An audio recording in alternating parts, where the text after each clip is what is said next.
જૂનાગઢ જિલ્લાના માંગરોળ ખાતે ભાવનગરથી દ્વારકા સુધી પગપાળા યાત્રા કરનાર પલ્લબેન જોશીનું ભવ્ય સ્વાગત કરવામાં આવ્યું। દ્વારકાધીશ પ્રત્યેની અતૂટ શ્રદ્ધા સાથે 400 કિલોમીટરથી વધુની પદયાત્રા કરી રહેલી આ યુવતીને બ્રહ્મ સમાજ દ્વારા સન્માનિત કરવામાં આવી હતી।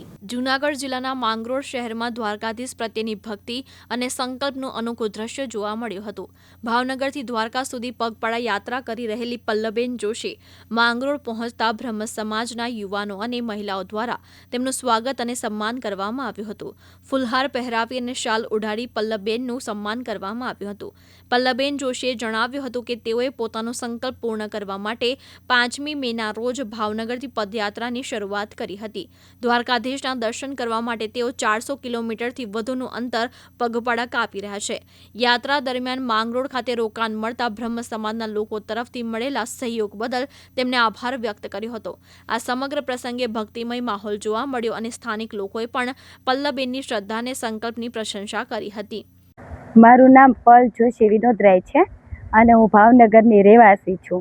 ભાવનગરથી તારીખ 5/5/2026 સાંજે 6 વાગે અમે લોકોએ ભાવનગરથી દ્વારકાની પદયાત્રા શરૂ કરેલી અને આ પદયાત્રાનો ઉદ્દેશ માત્ર એટલો છે કે અમે ભાવનગરના આધેવાડા વિસ્તારની અંદર એક વૃદ્ધાશ્રમ શરૂ કર્યો છે। એની અંદર જે ગવર્મેન્ટ અપ્રુવેટનું કામ અટકતું હતું એ મારા દ્વારકાધીશે પૂરું કરી દીધું છે, એટલે સંકલ્પ ઉતારવા માટે અમે લોકો હાલ અત્યારે ચાલીને દ્વારકા જઈ રહ્યા છીએ। જ્યારે અમે 300 કિલોમીટર ચાલી ગયા ત્યારે માંગરોળ ગામ જ્યારે અમે પહોંચ્યા ત્યારે મારો સમસ્ત બ્રહ્મ સમાજ અમારી રાહ જોઈને બેઠો હતો અને એ લોકોએ દિલથી અમારું સ્વાગત મારું અને મારા માધવનું કર્યું ને ખૂબ સારી રીતે અમને સાચવ્યા છે, રાખ્યા છે, ખૂબ પ્રેમ આપ્યો છે।